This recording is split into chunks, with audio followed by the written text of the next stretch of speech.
Ladies and gentlemen, boys and girls, welcome back to Garbage Time. We are back after a nice little hiatus after what turned out to be obviously a heartbreaker of a Super Bowl for 49ers fans, and I guess really anyone rooting for the Chiefs. So, but did we really expect anything else? Did we really expect anything else from that? No. Right? So, as always, I am Soggy Boy. To my whatever direction I am facing this way, I have Nick here. We are expecting Drew to join us at any given moment. But, just wanted to talk to you briefly about the Super Bowl and just kind of, gut reaction. Obviously, we could spend literal years analyzing every single decision that either team made and what happened ultimately in the Chiefs mounting another comeback in another Super Bowl against the 49ers. And it ended how it's always going to end if we have the same outcome every single time. But I wanted to talk more about, and more specifically, again, gut reaction, but how do we feel about, oh my goodness, Kyle Shanahan? I don't know why that evaded me for a second. How do we feel about Kyle Shanahan now and his legacy? He's a good regular season coach. He gets to the playoffs. He does good most years, gets to the Super Bowl and just can't finish the game. I don't know at one point where we have the discussion of, sorry, the comment section interrupted me. But anyway, I want to put this up here because I have a feeling you know where you're going. So this comment has been floating around a lot. Kyle Shanahan is Andy Reid of 15 years ago or so, whatever. 15 years ago, Andy Reid had the Eagles in a Super Bowl and had them winning that Super Bowl up until Tom Brady led them down the field again. So I don't see the comparison. I understand, genius and whatever you want to say about you're damn right I skipped over the cap comment because I'm not getting into that right now. It's too early in the show for that. He's not coming here. You want to join me? Let's get into the rage cage together. We'll go a couple rounds. So I just think that Kyle Shanahan, when it comes to big moments, he just pukes all over himself. He pukes. I mean,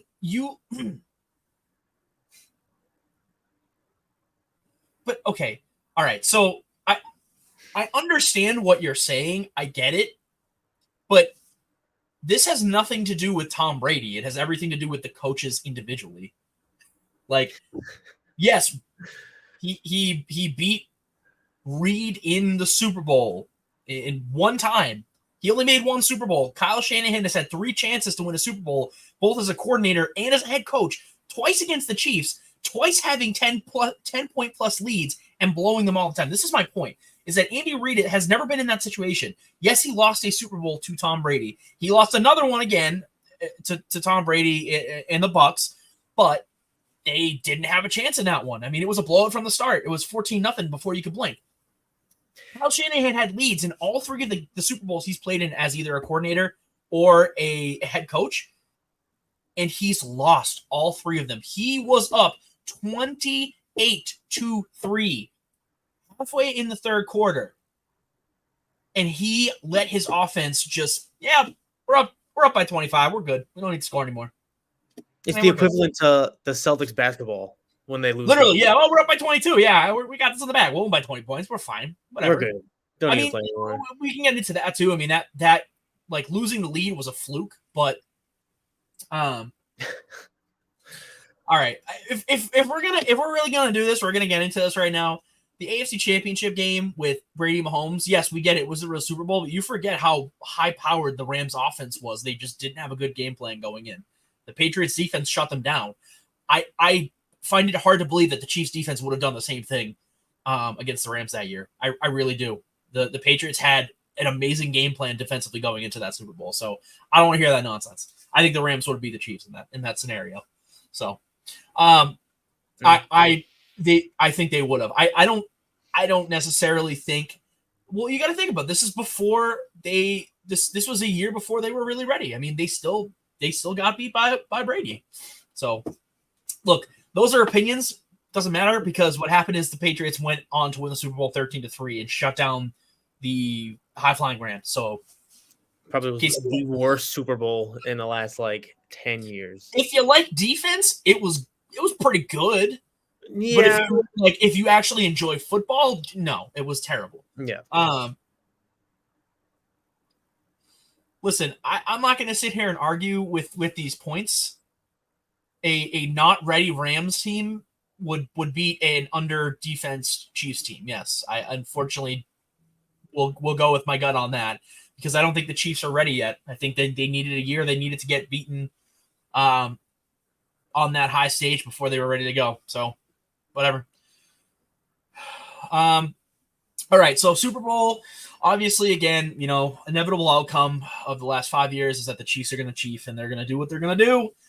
And they're going to find a way to win the game. Patrick Mahomes with, my gosh, how much time did he have in the fourth quarter to work with, and just continuously brought them back?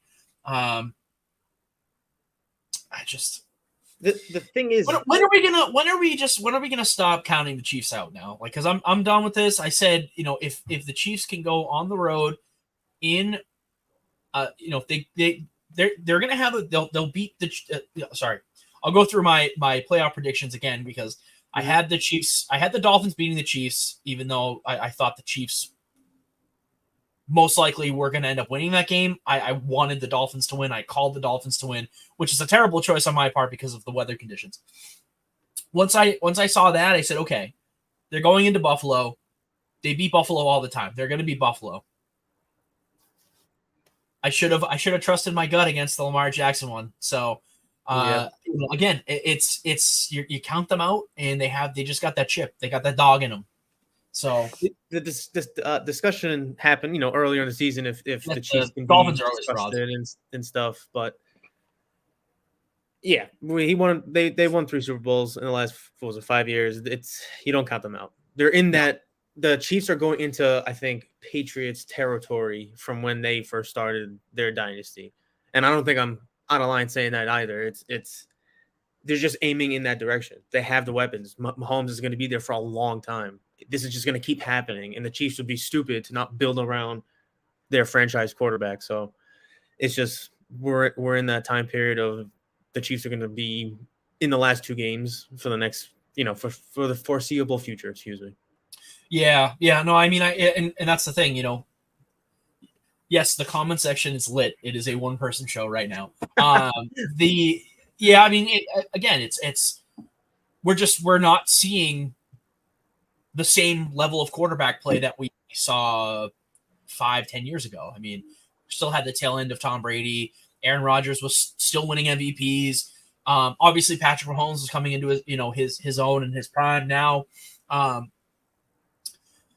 It's going to be interesting. The Chiefs are going to be losing some stars on defense, and this is just to transition into our next topic, which is free agency. But L'Jarius Sneed looks like he's going to be traded out there.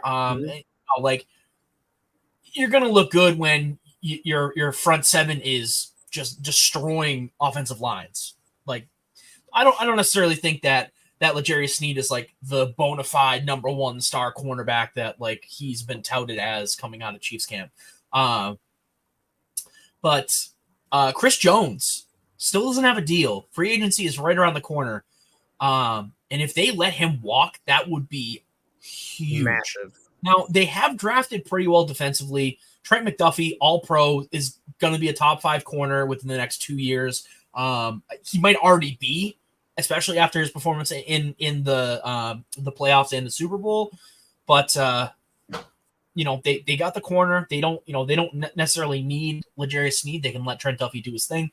And they drafted guys like George Karlaftis, Nick Bolton, all of those pieces in the middle. And, obviously Chris Jones is a game wrecker. So it's going to take a step back, but you got a guy like Steve Spagnuolo who can game plan for anything on defense.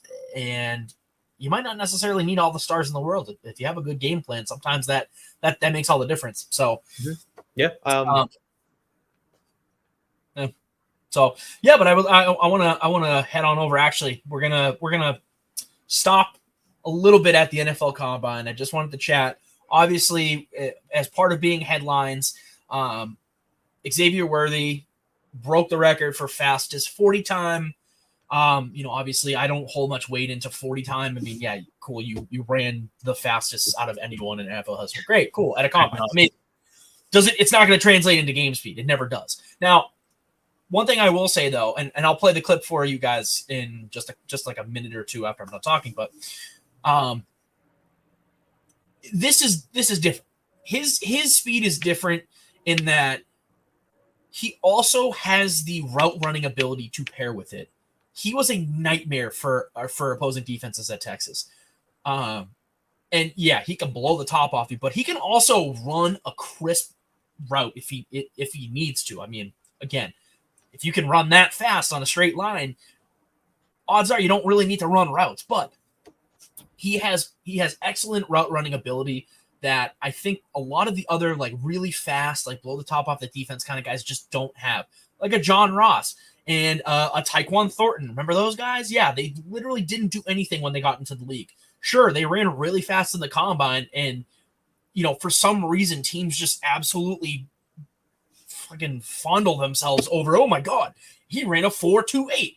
This guy is gonna blow the top. No, because it's not game speed. It doesn't translate. It never translates. So congratulations, you ran the fastest time ever. Whatever. It doesn't mean anything, but also don't overlook the other aspects of him as a prospect, because he does have refined ability at other skills at the wide receiver position. So I guess weird like caveat, like double fighting thing for me, like good guy, bad guy. But here is the clip of him running the 40. Obviously because, I'm trying to insert more video content into our stream. So here you go. Here it goes. Oh! So obviously that's 4.22 officially. They knocked off 0.01 seconds and it went down to 4.21 for the record. I also find it weird that like we all sit there silently watching some dude run for 4 seconds. It just seems odd. Right? I mean, like literally, they're all silent. You can hear him going, hoo, hoo, hoo. Like it just why?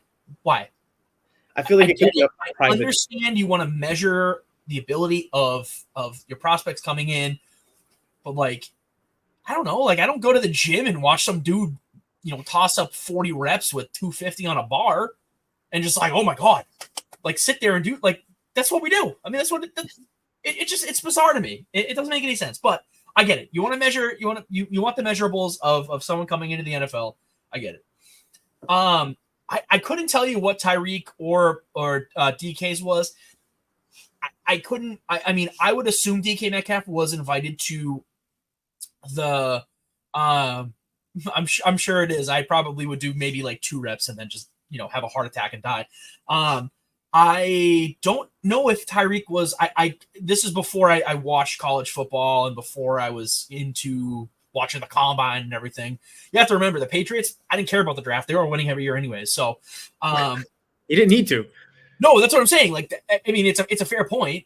Yeah, you're not wrong. But I don't know if Tyreek was even invited because he was a late fifth round pick, if I'm not mistaken.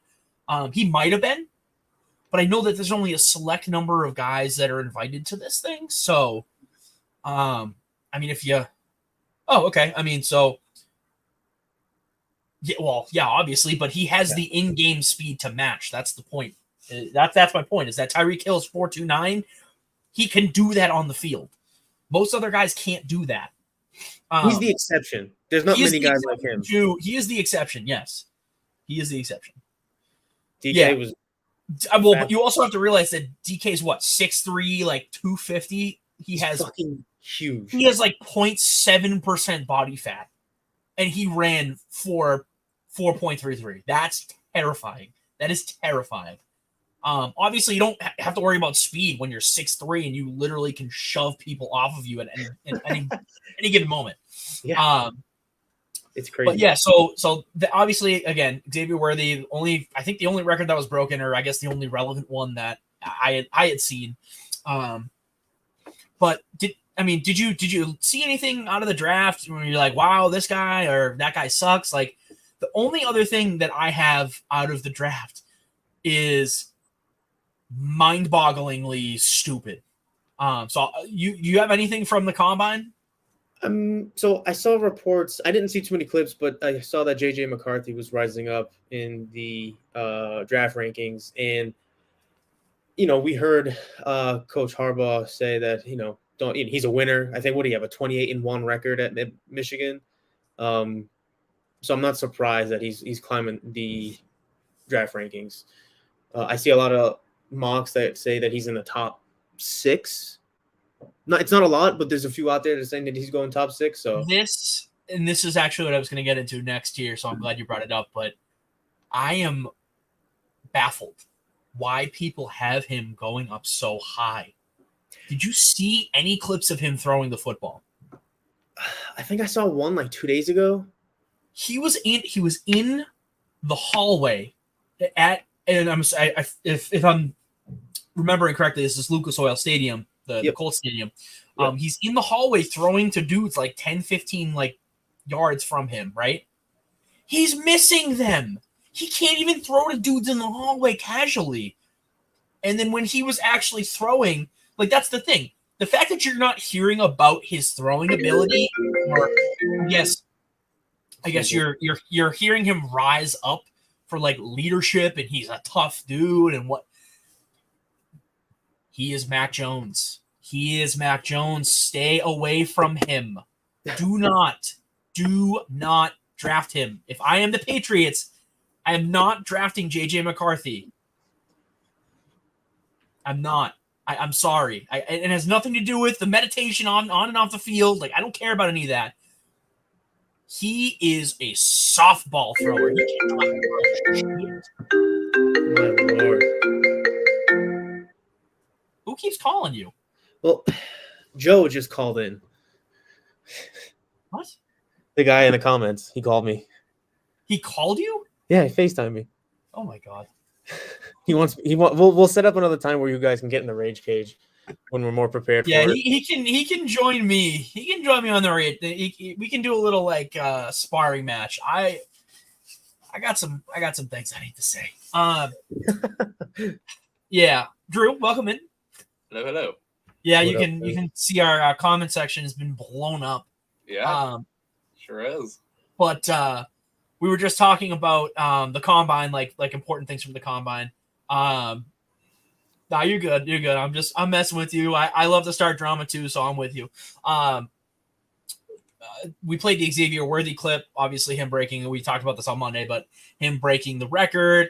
I was just saying that cool, you broke a speed record. It doesn't matter. It doesn't really translate into the game. Most of the time, there are exceptions. Tyreek Hill, 4.29, has 4.29 speed on the field, I think. I mean, obviously, as close to his 40 time, I'm sure, every time he runs with the ball. Tyreek's magic lies less in his speed and more in his route running. And his... No, for sure. And I'm glad you said that, because I also, had the caveat of Xavier Worthy is like that. He has the route running capabilities to match with the speed. And so that also plays into elusiveness. If you can run crisp routes and you can run them as fast as you fucking can, you're going to be a problem. So, and I get it.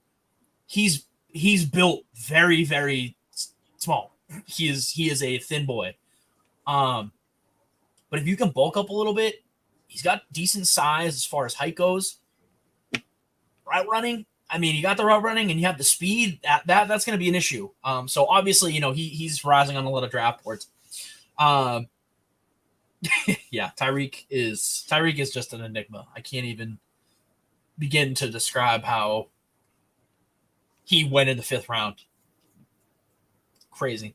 But yeah, so we were talking about JJ McCarthy, and I don't know if you saw any clips of him throwing the football at the combine, but dude has a wet noodle for an arm. He can't throw the ball. He can't throw any outside routes. Sure, he can throw through the middle, but like if you can't throw through the middle, you shouldn't be playing regardless. So, True. I mean, you have to be able to throw out routes. You have to be able to throw deep outs. Posts. You have to be able to throw all of that stuff in the league, or else you're not going to make it. That is a fact. Literally, and this is my point, and this is going back to Joe's comment earlier. Wet noodle arm. Yep, sounds like someone I would want, right? New England. I am an avid Mac Jones denier. I said I didn't want him from the start, and if they draft JJ McCarthy, it's going to be like that all over again. If you want to buck the trend, if you want to change your in this, and we'll get into the draft, but I'm monologuing here. Do not draft JJ McCarthy. Don't. I either want Jaden Daniels or Caleb Williams. I don't want Drake May. I mean, I don't really necessarily know if I want Caleb Williams for the mental aspect, because we're tough people around here in New England, and we would absolutely mentally kick the crap out of him. So, yeah, that would not be well for Caleb. Yeah, it's just like he has a California lifestyle. He needs to be drafted in a city, or he needs to be drafted on a team that has that kind of lackadaisical kind of flow. Chicago, no. Us, no. The Commanders, sure, whatever. Who cares? Right? It's a Commanders don't care. Go on there and act like he's but I mean, right, but the Commanders fans aren't like us or the Bears or God forbid and obviously not gonna happen, but the Bills. Imagine if he went to the Bills and like for some reason they were a target for a quarterback. Like he would play maybe 4 games and then just have a mental breakdown and be done. Yeah. If he lost a single game, they would like the media pressure would be too much for him. But and it's sad because he's got all the talent in the world, right? Or at least most people think he does. So, all right, yeah, Drew. Any notes from the combine that you want to talk about before we go to free agency? Because I did want to talk about in free agency. I wanted to go over 3 free agents you want your team to sign, and it can be re-sign or going out and getting. No, I'm not sure what you guys talked about in regards to the combine, but I'm sure you covered it well, so I'm good to move on to free agency. All right. We just went Xavier Worthy, and we talked about JJ McCarthy, why he's rising after the combine when he had a poor showing. Right. It's bizarre to me. And again, it's always like this with quarterbacks, right? I mean, why is Jaden Daniels now falling? People have JJ McCarthy being drafted over Jaden Daniels now, when literally 2 weeks ago, Jaden Daniels was a bona fide first overall pick. They had him going over Caleb Williams. And so, it's hard. It's hard to gauge where people are at, right? The only 2 that haven't moved are Caleb and Drake. I mean, moving 1 spot is not that big of a deal. Jaden Daniels has moved like from 3 to 1 to 2 to like 7. I mean, he dropped to 7. I didn't see that. He's dropping to Denver and Atlanta in some people's mock drafts now. Wow. And again, it's all about situational and about waiting for people to come and no trades and whatever. But yes, I mean, like 2 weeks ago, every situation was someone was trading up for Jaden Daniels. It was either at 2, it was at 1, it was at 3, whatever it was, whatever the case may be. So, but yeah, let's get into free agency. Obviously, because that's right around the corner. The deadline for franchise tags, any kind of tags, was, I believe, today. I think end of day today. Or it might be tomorrow. I feel like Thursday is a weird like round day for the NFL that they do that kind of thing. So it's. I was listening to the sports radio today, and they said it was either today or tomorrow. I just forget. I've had a very long day, but so did any of our, besides, I know my team had a tag. Did the Giants or the Packers tag anyone? Nope. Of no. No, I don't think so. I know. I haven't seen it. I don't think the Browns did either. We can cover James too, but the Patriots transition tagged Kyle Duggar, which is such a weird thing. I've never seen teams use that before. Basically, it is them saying, hey, we're going to give you the least amount we possibly can under a tag. We're going to let you go explore, and then you tell us what your market is, and we'll either match it or just like kick you out the door. Now, cool, but if they lose him, they don't get any compensatory picks. Nothing. They get absolutely nothing for him leaving. And what doesn't make sense to me is he's most likely gonna get some sort of a close to a max deal because he is a premier free agent, especially at the safety position. He's a premier young. He is as close to fuck me. Who was the safety for Seattle back in the day? They had two really good ones, and I can't. What's that? Cam Chancellor. He is as close to a Cam Chancellor prototype out of really anyone in the league. He is hard hitting. He is a run stopping guy. Cam Chancellor was literally a linebacker that played safety. But no, right. But I'm saying like in today's NFL, equivalent, not the same because Cam Chancellor was on a precipice of his own because he was literally a linebacker that played safety. You're absolutely correct. But in terms of what the safety position is now, he is comparatively harder hitting and more of that run stopping piece than really any other safety in the league. Maybe like Quandre Diggs, but Jordan Poyer. Now free agent. Oh, well, yeah. You said any other safety in the league. Yeah, no. I mean, fair enough. But like, yeah. So interesting to see what happens there. But I wanted to talk to you guys about free agents specifically. A lot of interesting names out there this time around. Obviously, the wide receiver pool has shortened, so a lot more focus is going into the defense and offensive tackle. A couple of big names, and I had a list ready to go, but obviously now I've lost it. So I wanted to talk about our teams. So I'll start with you, Nick. For the Giants, do you have? Actually, you know what? Here's what we'll do. We'll have one guy you need to keep, one guy you really want to sign, and like a fantasy, like if you had all the money in the world, you would sign this guy, which I know the Giants really do, and so do we, but Packers don't necessarily. Actually, how much space do the Packers have, Drew? Let's find out. I know the Giants are at like 32, which is not a lot, so we're not going to be making many moves this year. Then you're not the Bills, though.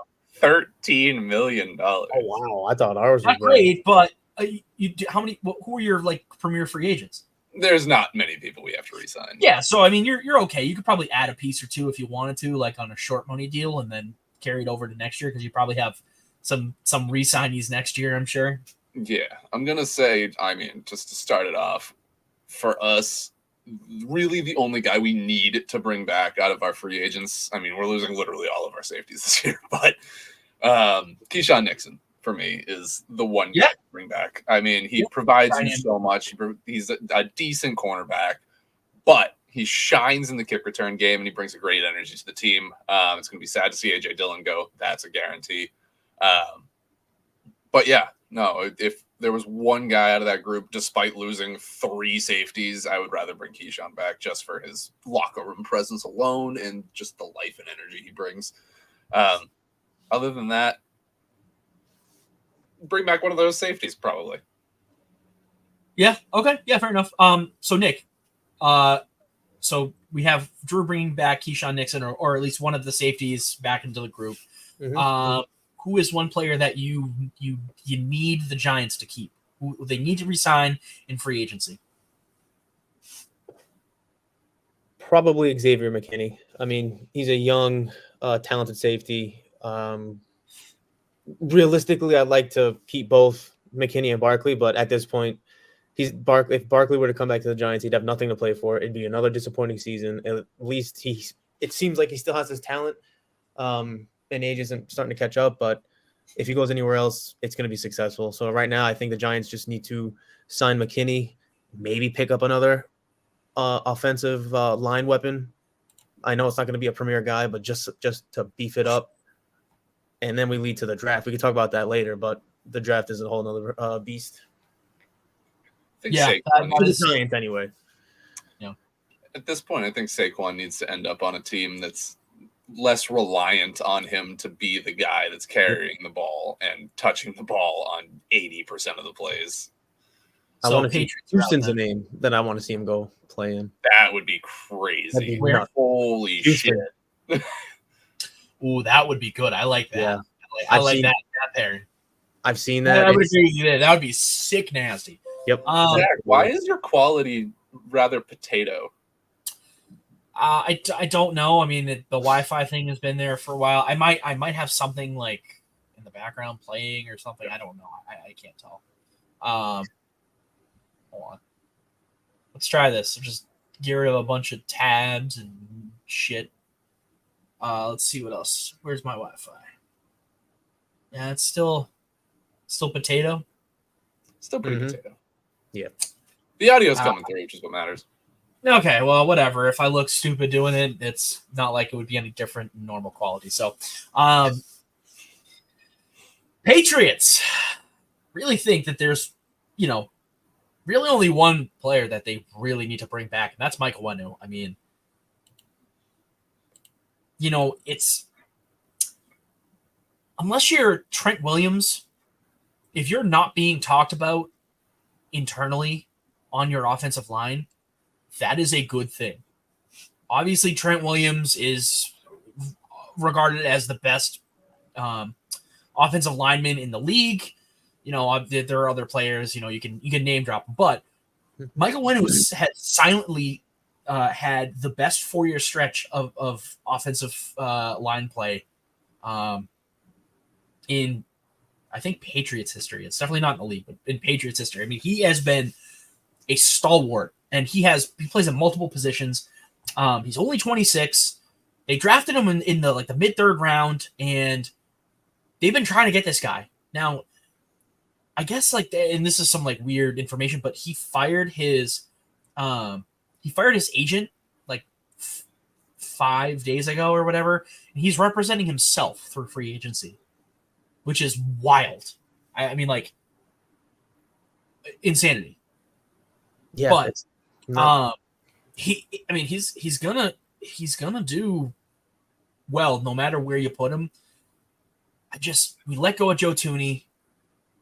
We've let go of some good offensive tackles out of our system. Michael Wenu, again, he's a guard at true position, but he can play literally any position that you put him in, except for really. He's a tackle by nature. He's much better at tackle, anyways. I mean, they played him at right tackle, but he was drafted as a flex, right guard, right tackle. But he's clearly more comfortable. No, for sure. Plays better when he's outside.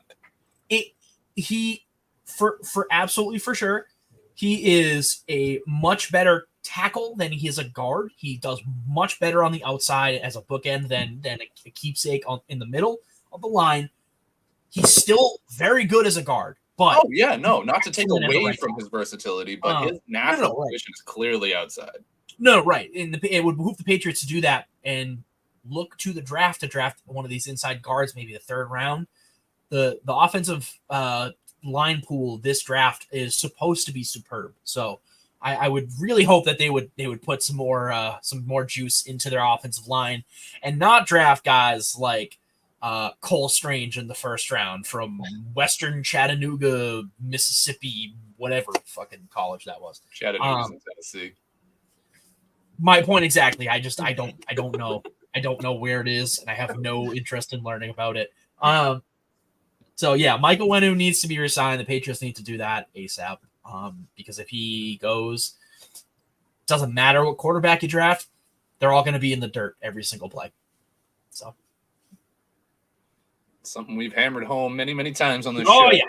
It all starts with the offensive line. Doesn't matter who's back there if they don't have time to throw the ball. Case in point. Yeah. Chiefs could have had a fourth Super Bowl if their offensive line played better in that Super Bowl against the Bucs. They didn't. Yeah, too bad the And Bucks defense is the most stacked defense of all time. That was ridiculous. I mean, they had a legitimate top 5 defense. Oh my god! And their defensive line was the best part of it. I know. The Chiefs had no chance in that Super Bowl. No chance. No. I mean, the shit he was doing in that Super Bowl was wild, though. Patrick Mahomes, the fucking sideways, the shit he does every fucking game is wild. 30 yards. 30 yards. Anyways, I'll snake it back around. If I had, a free agent that they need to sign this offseason, it's going to be Tyron Smith. They need left tackle. That is their position. That is their position of need on offense. You can get a quarterback, fine. You can get weapons, fine. Their left tackle position has been abysmal for the last, 6 or 7 years. Okay, 5. Let's go 5. I won't go that far back. Trent Brown has played okay, but his time is up. He needs to go. And they've tried to draft for the position. They haven't been able to do it. Tyron Smith is arguably one of the most stable guys at the role. Yes, injuries have taken him out every single year for the last 6 years. But I would take 13 games of Tyron Smith than 16 or 17 games of like half of the other left tackles in the league, and let alone any of the guys coming out of the draft. I'll take it. I really will. So, I mean, Trent Brown has played less games than Tyron Smith, and you're paying him more than he was making on Dallas. So you're going to have to pay him. He is 33, so you're going to maybe get 3 or 4 years out of him before he's out. If he has any of 3 or 4 feels like a bit of a stretch, I'd say. You would think so, but look at Philadelphia's offensive line and how many of those guys have hit like the mid 30s to late 30s. I think Lane Johnson's like 35. Yeah, Lane Johnson. What's that? Lane Johnson's like 35, I thought. Jason Kelce was 38, right? Well, yeah, Kelce now. Well, yeah. Yeah, but I don't think that should be taken as the precedent. I think it's very rare for no, you're right. I understand. They were a unit at a high caliber. Yep, nope, I get it. They're a unit. I think arguing getting 2 good years out of him and then whatever he's got left in the tank on the 3rd year, you sign him for a 2-year, maybe maybe even an option because he's an older player. Having that 3rd year option in there saying, hey, we'll pay you X amount the 3rd year if you stay healthy for X amount of games, whatever, right? Having that option, I mean, it's a contract. You can write it up however you want it, right? So, but yes, Tyron Smith is my need signing for the Patriots to have a chance of even being good next year. They need to shore up that offensive line, and it starts with Michael Wenu and Tyron Smith. Nick, we'll go back to you. Who is your must-sign free agent? Not re-sign, but free agent. I want Josh Allen. I know he got tagged by the Jaguars, but I want Josh Allen. So if he's tagged, I could just watch your face display so many different confused emotions. If he was tagged, you can't have him. So pick someone else, you goober. There's not many. I mean, realistically, when you look at it, the Giants are going to take anybody. So it's like there's no. Okay, right, but it's not what the Giants are going to do. It's who you want. Who tickles your pickle, Nick? I don't know. There's just so many options. I don't know. Well, address your areas of need, obviously. Yeah, there you go. Pick someone. Do you want Leonard Williams back? Because he's a free agent. No, absolutely not. We got a 2nd-round pick out of him. Don't want him back. We're good. What about CJ Gardner-Johnson? No. It's going to be offensive line. Like I said, it doesn't matter who it is. It just needs to be offensive line. It's been an ongoing issue for like the last 5 years, and we still haven't seen to be any better than the previous year. So this offseason to me doesn't make sense for the Giants to do really anything. If there's talks about us getting a quarterback in the draft, I think there's a 50% chance of us sticking out with Daniel Jones again just because. And if that's the case, it's just going to be a horrendous year. So I'm not looking forward to that. But any offensive line help. It doesn't matter who it is. And it can't be anybody crazy because we don't have all the cap space in the world. So I don't think it's too hard of a loss if you end up sticking with Daniel Jones, as long as strides are made to make it a better situation for whoever comes in after. Yeah, it's just tough. I mean, to me, Dana, they had that one good year, but he just seems to get progressively worse. I've never seen anything like it. Like, we've had bad quarterbacks in the league, but Daniel Jones is just asinine. He doesn't make sense. He's good, he's bad. He gets worse, and then he moves a step forward. So we'll see. We'll see how that goes. Really that good? But like, even when he's good, is he that good? Like, most of it you can chalk up to the defense just being dumb. He's incredibly athletically gifted. However, there are few quarterbacks that make worse decisions than Daniel Jones in virtually every situation. And now, a lot of that I want you to name drop them right now. Quarterbacks that make worse decisions than Daniel Jones? Yeah, I want to know. Off the top of my head, Nathan Peterman. Okay, but he's not a starting quarterback. Yeah, I don't say starting quarterbacks. I don't know if there are any. Oh, okay, all right. Now, way to dig yourself out of that one, Drew. I didn't qualify it as starting quarterback, but Justin Fields consistently makes worse decisions than Daniel Jones. There you go. Yeah, I guess I can agree. He can just make up for it better with his legs than Daniel Jones can. That's it. Yeah. Throwing the ball, he hasn't got the foggiest clue. So, yeah. Also, shout out to the Inigo Montoya mustache, Drew. Thank you. Okay, Drew. Must sign free agent for you if you have one. And obviously, you only got $13 million in cap space.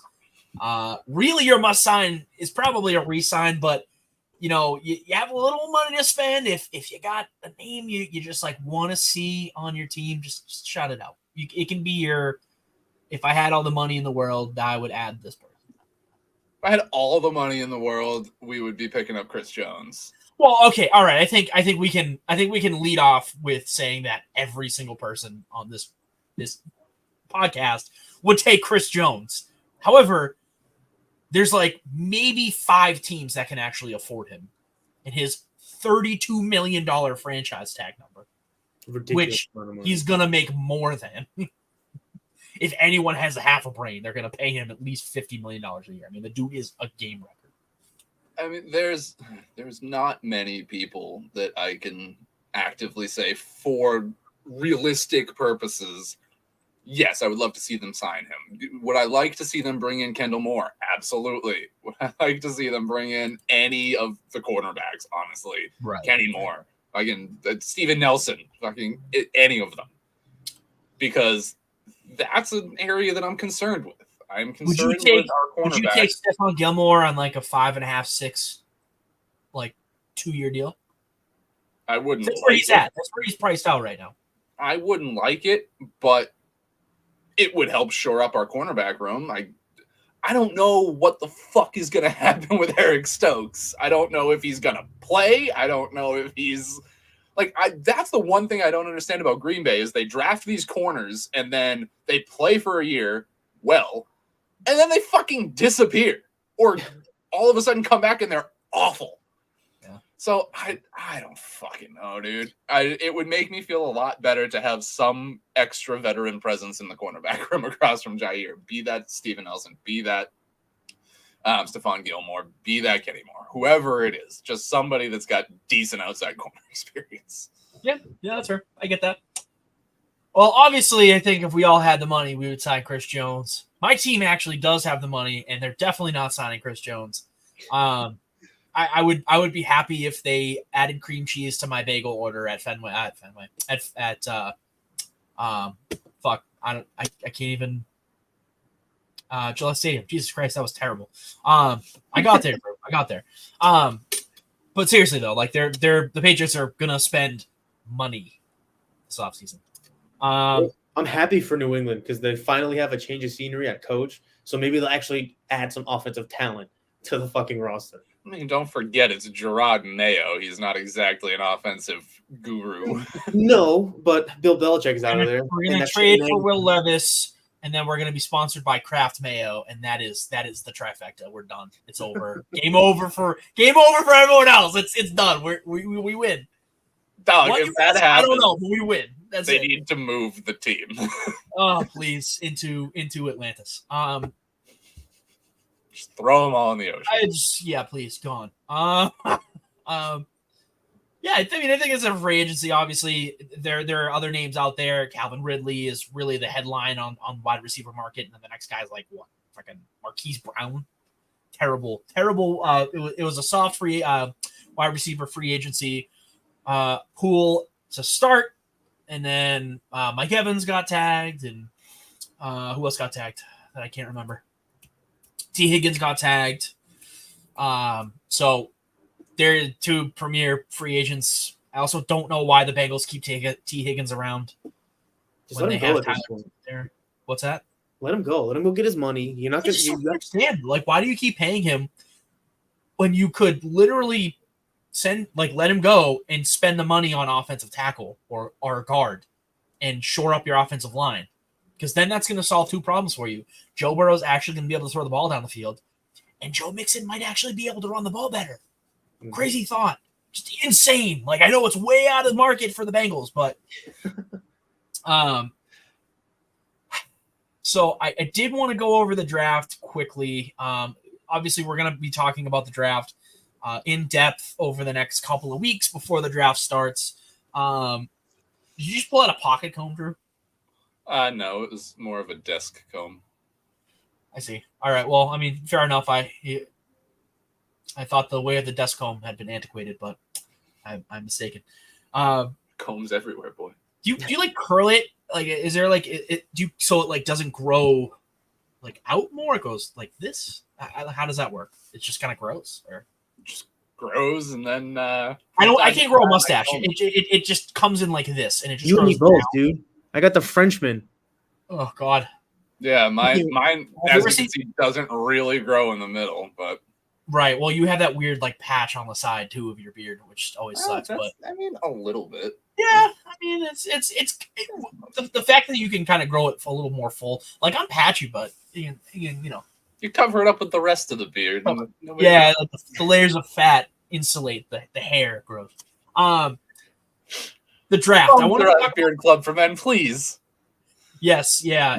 Manscaped, give us a call. I wanted to talk about the quarterback situation. Obviously, we touched upon this earlier with the combine, but the only movement that we've seen in this draft and mock drafts, and obviously they're all going to be different. Everyone has a different value system for prospects, but really is the quarterback situation.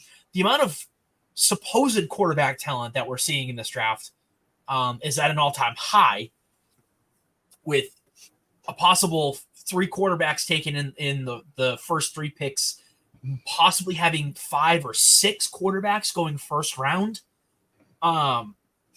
I mean, I have seen Caleb. I mean, I think we can all agree we're going to see Caleb Williams, Drake May, and Jaden Daniels taken in the first round. I have seen Michael Penix, JJ McCarthy, and Bo Nix also being taken in the first round of this draft by other people, by other pundits, whatever, which we're not really pundits. We're just a bunch of idiots with a podcast. But and that differs us from them how? Because they are literally on a national stage talking to more people than we are, and they influence a lot more people, which is a good and a bad thing at the same time. So They're idiots with more influence. Mostly a bad. Yes, their idiocracy spreads wide and far, Drew. And most of them are wrong, and no one has any idea. You can evaluate the talent all you want, but you have no idea what's happening inside a dude's mind. There's just so many factors. Landing spot, fucking brain chemistry. I remember when the Packers drafted Jordan Love, and we all thought they were brain dead. For the situation. Again, situationally, right?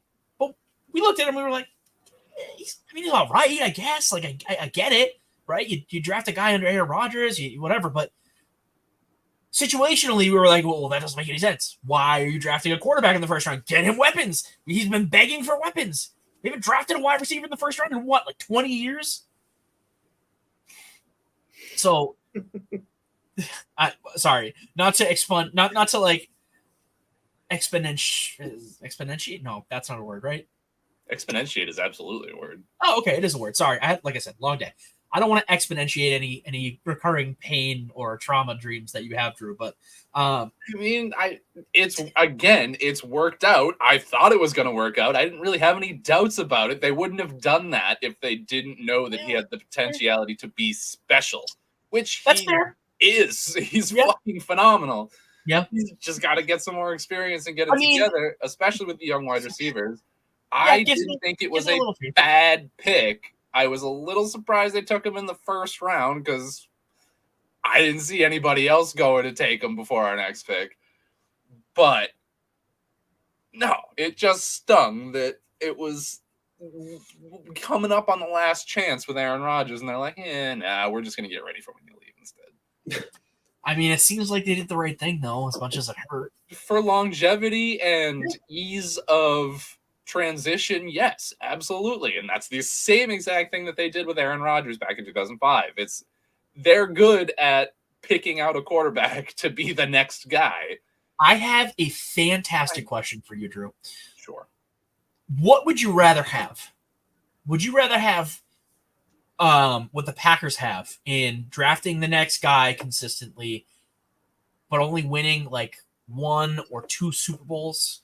Or would you rather be the Patriots, where it's seemingly looking like they're going to be a bottom-feeding franchise again for the foreseeable future, and you have no succession plan, but they won 6 Super Bowls? Yeah, if Aaron Rodgers came in and won 6 Super Bowls and then we were bad for 20 years, I would have been okay with that. Okay, I'm just asking. It was just a question. I never said I would want to be the Packers. I enjoyed my 6 Super Bowls and 20-year run. I'm not no one's complaining. It's a hypothetical question. This guy thinks I'm ungrateful. I can't believe a lot of you fans are. You take the last 20 years for granted. I don't think I didn't. Not you. Not you. Right, in the league that would say no to trading 10 to 20 years of bad football, unsure football, to have a future that you have no fucking clue. You don't know where you're going. You don't know what you're doing. Sure, you could stumble into something great. Who knows? But to have had 20 years and 6 Super Bowls, you would give up anything for that. Yeah, I know. And again, it was a hypothetical question because, again, there's that prolonged success. I mean, the Packers have successfully picked and groomed the next quarterback. I mean, there's obviously a gap between Starr and Favre, but Favre, Rodgers, Love. I mean, and that's over the last 30 years? 90s into the 2000s. Then it goes to Rodgers, 2000s into the 2020s. Yeah, it's been 30, 35 years. I don't think the Packers have started a rookie quarterback in a game since the 90s, maybe the 80s. Right. Yeah. So actually, let me check that. I have a. Yeah, you check it out. I'll get us back on topic. But the draft, the quarterback situation. So, we I don't know what pick you have, Drew, or if you have a first round pick this year. But yeah, here you go. If you can, I can't see that. That's last time each team started a rookie quarterback. There you go. I can see now. Where's the Packers? 1987. Holy shit! Jesus. Yeah. See, that's what I'm assuming that was Brett Favre. 5 years. No, it wasn't Brett Favre. I'm sorry. That's amazing. That's wild. They are the longest by 25 years. A quarter century. Yeah. Oh, god damn it! My camera's out of focus. But obviously, Nick, we're top 10 teams in the draft. Indeed. Drew, I don't know where you're picking. I want to say it's in the 20s if you have a first round pick. I think you do. I don't think you made any crazy trades and got rid of it. I think so too. So, we're obviously going to be in the market for a quarterback. You have the luxury of not even having to worry about that for a long time, or it seemed supposed long time. Obviously shit can happen, but I'm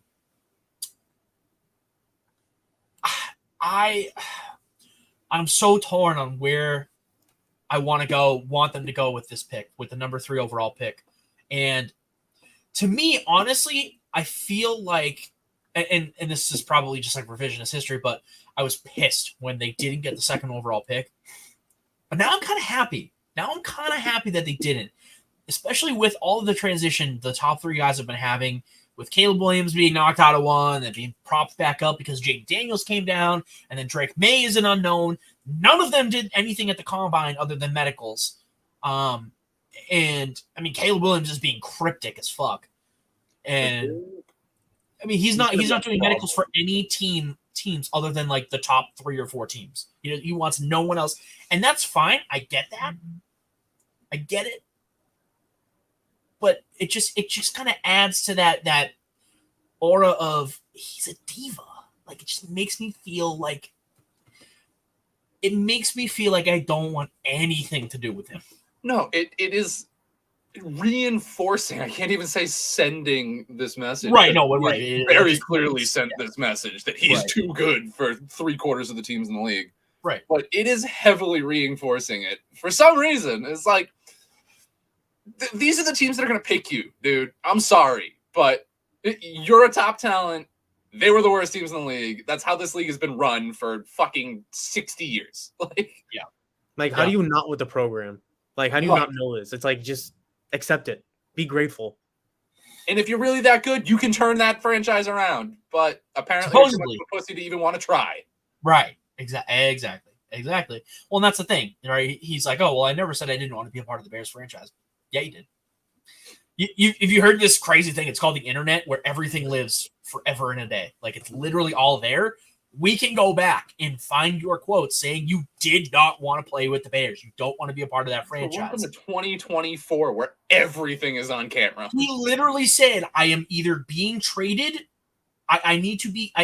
There was one point where he said he might not even commit to the draft because the Bears would be picking at 1, and he wanted a guarantee. He wanted a guarantee that the Bears were not picking him at 1 overall, or he would skip this year's draft eligibility. That was like 2 months ago. And again, like, he could have avoided all of this if he had just, instead of being like, oh, if the Bears are picking at 1, then I'm skipping the draft, and just been like, yeah, not sure if I'm going to declare yet, and kept his motivations to him fucking self. Instead, Instead, he's going to be a problem. Be like, it's not that hard. It's not that hard. All you have to say is, I am still thinking about my future. I don't know if I want to declare for the draft yet. I'm still weighing all my options. Boom. There you go. Now, not only have you not told everyone your business and looked like a jackass doing it, you gave yourself the option.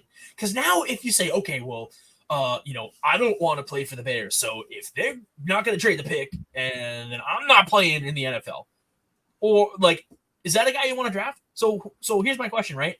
If you say that, what team is going to trade up to draft you, dude? Like, what team is going to want to trade? Yeah, well, I didn't play for the Bears, so I hope like the Dolphins trade up and draft me. Like, what world are you living in? You get drafted by a team. I get it. It happens. It happens sometimes. 2004, a perfect example. You are not a Manning, bro. You are not. You have no clout. You have no clout in this league. None whatsoever. Eli Manning physically had a brother who was an active MVP, and his it was dad or grandfather. I forget. I think it's his dad. Right? Oh, it was his dad? George Manning? I always get that mixed up. His dad was, again, NFL quarterback, Archie Manning, NFL MVP. Like, there is clout. There was clout. He could do that because he had sway in the league before he entered it. And guess what? Everybody called him a diva, and everybody shat on him for it, even with his level of say that he has, no matter, quote unquote. You're a fucking rookie. You don't have any say in anything. You go where you're allowed to go. Like, And at the for end a of the day, man like, that has had no connection to this league and has never set foot into a team facility, who the fuck do you think you are? again, everything, all of this could have been avoided. And shit, if you're a diva, you're a diva. If you can own up to it, cool, whatever. Don't say I never said But- that. Like, who are you? I'm not gonna say that. Combating the media, like, it's not a good sign. And I get it, right? You see what Patrick Mahomes does, you're like, well, yeah, that's me. That's me. That's what I do. I do that. I am the next Patrick Mahomes. Here's the difference. Patrick Mahomes has proven it at the highest level. Many times. He also like Shit. sneakily was drafted 10th overall and wasn't like, I don't want to say he wasn't humble, but he wasn't this. My dude sat on the bench. For Alex Smith, I know. Fucking Alex Smith. I mean, that's Did you hear that's him complain that, oh, I don't want to play for the Chiefs. I don't want to sit behind somebody. No. Fuck. I know. Caleb Williams. Yeah. So, and this is where I'm at here, because this whole discussion, I don't know what I want the Patriots to do, right? I would love to see them take, if they have a guy, if they say this is our guy. Elliott Wolf comes from the Packers. He's helped draft numerous all-pro Packer players in the last 20 years, or I guess last 10 technically, because his dad also worked with the Packers in all of their drafting operations as well. But if you can evaluate a guy like Jordan Love, okay, you want to get a QB, then I'll put some weight into it, especially if you have the number 3 overall pick. If you think you can manage a guy like Caleb Williams, fine, I'll trust you, but I'm sure shit not going to trust that it's going to go well. I'm going to trust that you can evaluate the prospect and the talent, but not the actual mentals. If you think Drake managed your guy, fine. I don't want him. I really don't. But I'm open to trusting a new regime, especially where they've had success with another franchise in the Packers, in Elliott Wolf. And, I get it. Gerard Mayo, fresh coach. He's green. I mean, he, for all intents and purposes, I mean, he was the defensive coordinator of the New England Patriots for like the last 2 years. So, I put more weight into that than I do, Ben McAdoo coming back as senior offensive coordinator, whatever bullshit they gave him, because I want nothing to do with him running or touching any part of this new offense. The Patriots, more than any other team in the league, just pull random ass coaching titles out of their ass and like, yeah, he's the special extra backup coordinator of our special teams unit 2. It's like, Do you want to know why? Do you want to know why they do that? Because they're cheap fucks and they don't want to pay for an actual defensive coordinator. Just call it that. They can't do it. Now again, Demarcus Covington, dudes hanging around. but I mean, seriously, they didn't have a de facto defensive coordinator for the last 2 years. They had fucking Matt Patricia as your offensive coordinator because they didn't want to pay anyone. Robert Kraft is a cheap old fuck. Get him out of Gillette. Get him out. I want him gone. Well, that's why the Patriots scored like fucking second to last on those he had a player D+ report cards. D+ ownership score. D+. Bro, Bill Belichick had a B-. If Bill Belichick is scoring that great letter grade higher than your owner, and you're trying to blame him for all the issues, it's time to take a look in the mirror. Brady's gone. Belichick is gone. If you're still having the same problems, if you can't provide basic daycare for families on game day. Yeah, dog, didn't they get like an F-? F- because it doesn't exist. Not because there are services, it just is not there. There is nothing. Their weight room had an F- because it's literally worse than the Lynn Classical weight room. Jesus Christ. Like, I like straight up. Now they're doing something about the embarrassing. Cool. It's embarrassing as fuck because it's been like that for like 2 or 3 years. And the whole weight room aspect, I understand because you're coming from colleges where the weight rooms are literally insane, like LSU, Alabama, Georgia. Like those weight rooms are ridiculous. Okay, that is in and of itself an issue. Okay, right? Now you have schools that are pumping more money into their football teams' weight rooms than actual NFL football teams. Because they know that's what college recruits want to see. They want that kind of clout. They want that weight room. They want that respect. And listen, the daycare is bad. That's terrible. You should have basic family care. You are literally running a business. You are having your players play during the day, and if they don't have anyone to take care of their kids, they have to pay for it off site. They have to send their kids somewhere else. And mind-boggling. And again, Patriots not the only team that does that. The Bengals, notoriously cheap owners. Do you know? And this might be the worst thing I heard out of all this. And this is obviously a tangent off of the draft, but they don't have the cafeteria open for them every single day. What the fuck? I did not hear that. They make the players pay for their own meals after a certain time. That's fucking outrageous. They serve them 2 meals a week. And you fucking know these cheap fucks are not serving them dinner because it's the most expensive meal. No shit. And everyone is there. Everyone is there. If you're going to work out and you're on your off day, right? You have to pay for your own meal. Or the cafeteria is just closed. You have to go off site and get your own food. Multi-billion-dollar organizations, and they can't even it's not even going the extra mile. Just keep the cafeteria open. Do you need that third jet, fucking Mr. Moneybags? No, you don't. You really don't. You want to keep your players happy and keep them in your facility and in your building and on your team? Just feed the dinner. Literally, it's not that hard.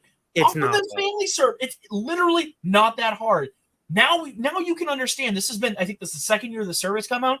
Now you understand why people why players are going to places like Minnesota and Jacksonville, because they actually treat their players like fucking players and not goddamn pieces of a business.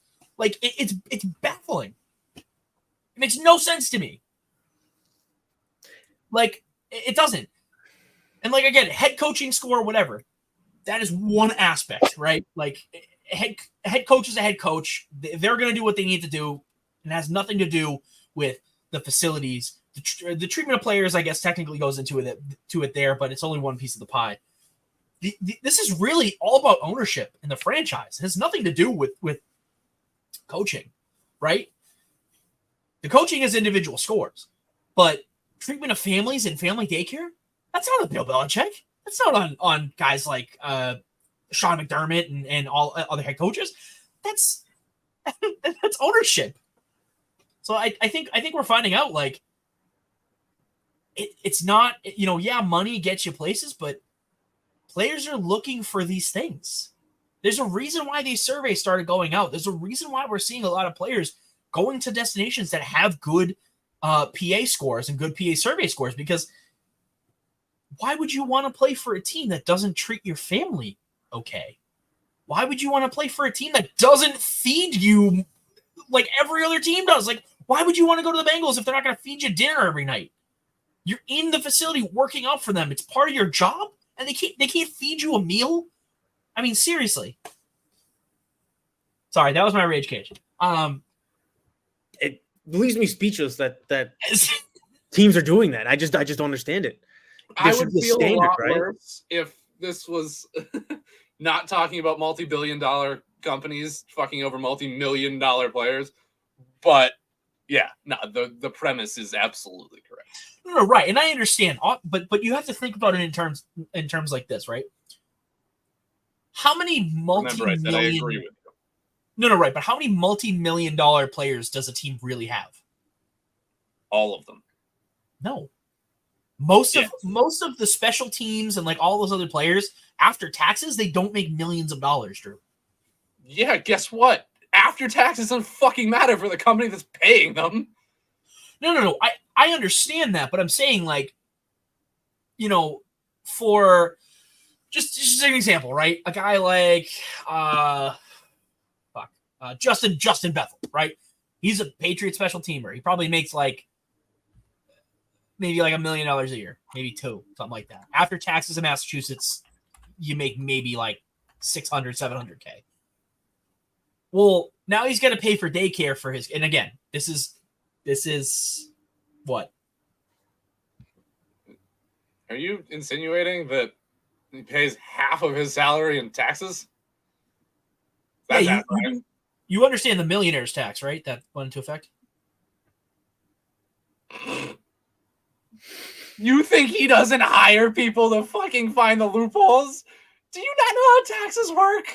I understand that point, but yeah, I get tax write-offs and things like that, but I think we should not talk about taxes here. I think we should talk about their salary and the fact that it's over $1 million. All right, fine. If that's how you want to do it, fine. We will talk about that. That's fine. But it's just like it. At the end of the day, it's disrespectful. Okay, that's where I want to. I agree. They should provide these services. They should provide these things. I would just feel a lot worse if these weren't millionaires that were getting screwed. Okay, fine. Absolutely agree. Fine. Totally. My job would never provide me a dinner for no. You're absolutely right. Like if I went to my job and was like, all right, dinner time, let's go. Let's get cooking here. They'd laugh me out of the building, right? But when it comes to in terms of like, you know, retention and drawing players and free agents and draft picks to you, like it goes a long way. I think the biggest thing, very high impact thing that a lot of people are just glossing over. And I think the biggest part about the food is you have team nutritionists, you have dietitians, you have people that are trying to get these guys to eat a certain way anyways. Why not just fucking feed them? And like at the end of the day, it's an investment in your business.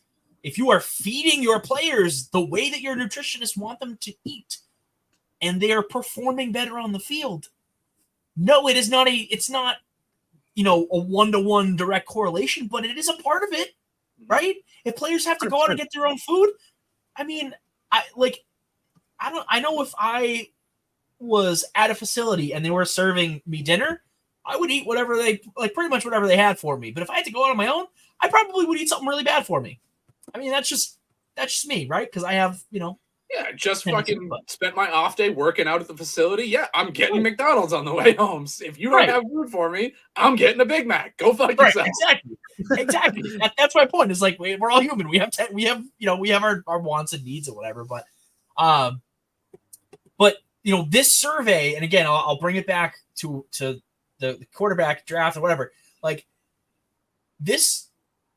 It does play a big part in drawing free agents and you know where draft picks want to go because it speaks about the franchise. You don't know anything about the team you're coming on to. You don't know, you know, obviously you know a list of names, right? You know how they played the year prior. You don't know how the locker room's going to be when you get there, but you do know how the players feel about your franchise from this survey. And you know, I mean, some of the kids coming out of college, they have kids, right? Why would you want to go to the Patriots if your 2-year-old daughter you have to take your 2-year-old daughter to a YMCA for the day and then have to drive down to Gillette Stadium and then go pick her up after the game? Like, what is that? Or you could use some of your multi-millions of dollars to buy a babysitter to come stay at your house. Again, but, it's not about the money. It's about the disrespect. It's about the disrespect. I get it. I don't feel bad for them, but it is super disheartening to see that the franchise won't invest in their players. That's my point. And then, I mean, that is just morally kind of fucked. Yeah, but exactly. Then there's like the sport part of it where, like you mentioned earlier, what fucking player is going to want to go to a team where their facilities are worse than the college they're coming from? Like, literally. Like, I guarantee you, if we went into the Patriots weight room, everything would be like spray painted and just lead paint. It's like chipping off. Like that. That's just illegal. F-, which, okay, cool. The treatment of players at Gillette Stadium is fucking illegal at this point. But yeah, so And in terms of the draft, again, with the whole quarterback situation, there have been reports like that some of these top quarterbacks don't want to play in New England because of some of this stuff. Jaden Daniels, case in point, he had to dispel rumors that he said he didn't want to come play in New England because of some of the stuff that had been going on and the treatment of players and the state of the franchise. And it's like, yeah, cool. You have the number 3 overall pick, but what good is it going to do you if no one wants to come play with you because you're a suckbag franchise? We have 6 Super Bowl wins all time. Amazing. What good is that going to do me in 5 years when, Robert Kraft has 17 private jets and, our first round pick can't afford to, not afford. Sorry. Our first overall pick is refusing to come play for the team because he can't stay in the franchise.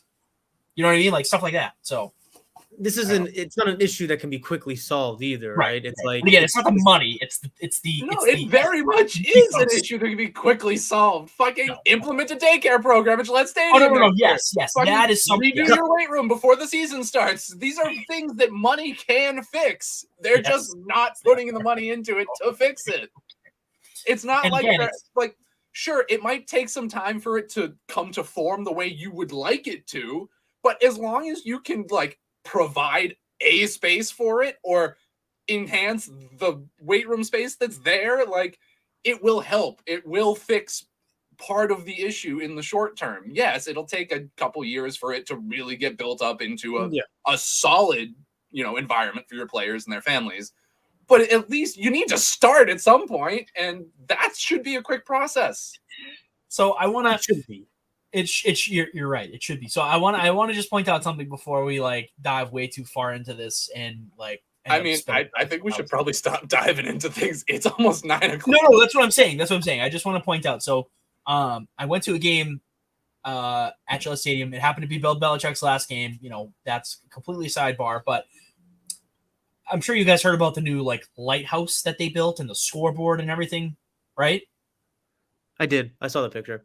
Yeah, they spent millions of dollars on these 2 things, and they somehow can't afford daycare for their players. So that's what I want to leave you guys with. Just thinking about that. They can afford the world's largest scoreboard, but God forbid, Devon Godshaw wants to leave his daughter with one of the babysitters, and that's just can't do that. Sorry, it's too expensive. So, but yes. So again, a lot of questions at the top of the draft with quarterbacks. I know Nick, the Giants are kind of on the fence about it. I've seen Jake Daniels go in there. I've seen them picking tackles. I've seen Malik Neighbor. I've seen same thing. We're all over the place. Trading down, trading up. So there's a lot of questions, and we're going to dive into the draft in depth. Probably position groups by position groups over the next couple of weeks, or maybe just team by team and needs and whatever. We'll do something. We'll figure it out. But I just want to go over final words here. Obviously, because it is. Oh my God, it's already 8:40. I'm gonna have an aneurysm. But yes, the NFLPA survey, abysmal, just sad for a lot of teams. The Chiefs being one of them. Didn't mention that. Ownership got an F- grade. You would think after winning 3 Super Bowls in 5 years, you would think that they would, but his treatment of players has nothing to do with the fans. The fans, I'm sure, would give him an A+ because they won the Super Bowl, right? Well, no, but just winning the Super Bowl should equate to you treating your players better and being thanks for winning us the championship. You would think so, but they scored very low on a lot of categories. I think the only one they really scored higher on was the coach. So, we got an A+ for the coach. Jesus. Well, yeah, I mean, he's. I feel like he at least listens to some of his players, unlike some people I know. Bill seems like everyone like that. I don't know. Yeah, whatever. But yes, yeah. So just want to leave you with that. The NFL draft is coming up in April. I think we're about a month and a half away from it now. I think it's April 20th or something. It's decently far away, honestly. I'd say sometime in April. I'm not exactly sure on the date. I think it's late April. I forget the date, but we'll get there when we get there. And I'm sure Drew's looking it up right now for confirmation. But April 25th through the 27th. Yeah, there we go. See, end of the month. So we got about a month and a good chunk of change before the draft. Plenty of time for teams to be trading. And I've heard rumors of some big trades at the top. So we'll see about that. Free agency is right around the corner. It's going to be kicking off soon next week. So just be on the lookout for that. Any final words, guys, before we sign off? Do better, millionaires and billionaires. Literally do better. Do the even just do the minimum, and people will respect you just like a little bit more. Like do the minimum. That's better. Because right now you're not doing nearly enough to even meet the threshold of what's considered minimum. No. At all. So, nope. Yeah. All right. Well, guys, thank you so much for tuning in. This has been Garbage Time. We are 3/4 of the Boda Boys. Shout out James, preparing his house for his first child coming. We're so excited for him. But for James, and I don't actually know what he's naming his kid. Is it a boy? Do you know? It is a boy. It is a boy. That's what I thought. I he probably told me. I just forget. My head's been in a scramble for. I called it. I knew it was going to be a boy. You did. I believe I'm having a girl. Yeah. Yeah. I think I said it was going to be a girl, but I digress. But for James, for Nick, for Drew, I'm Soggy Boy. We love you. You know where to find us. We're on Facebook, Instagram, X. We are on YouTube. Find us on TikTok. Instagram, TikTok is where you're going to find most of our content. We're on Spotify, Apple Podcasts, Google Podcasts, where you can find a lot of our older episodes. Haven't been posted on there lately, but a lot of our live stuff is good enough. I can't keep posting on Spotify every time, but yeah, we're going to be covering the draft in the next few weeks leading up to the draft. So check us out there and stay soggy. Have a good night, everybody. Really? You're not feeling the go big blue this time. You're just like, no, have a good night. That's it. That's all you want. Yeah, it's gonna be a bad off season, bad year. All right, Drew, off. Here we go. Bye.